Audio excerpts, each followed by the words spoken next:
Well, thanks for buying the book. I appreciate it. The good news is you don't have to read the whole thing.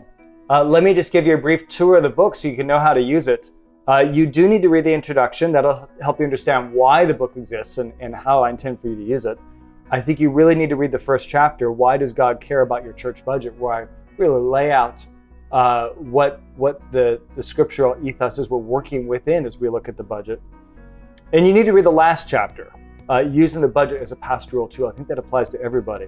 But the chapters in the middle, leadership, income, staff, programs, missions and outreach, operations, they're really modular in nature. They don't depend on each other.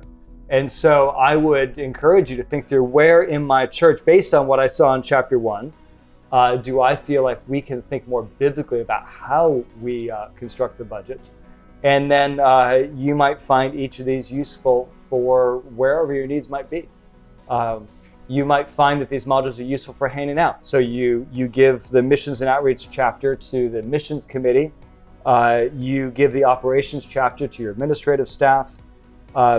The chapter on staff is really about how much should we pay our staff. It might be a great conversation starter for your compensation committee. And I think in general, as you read through the book, it will hopefully be helpful for you, but especially as you feel like there are others in your church who need to understand the connection between where your money goes as a church and what your church is trying to accomplish from a ministry standpoint. The book is ideally situated so that you can slice and dice it and hand out different pieces to help people understand that connection.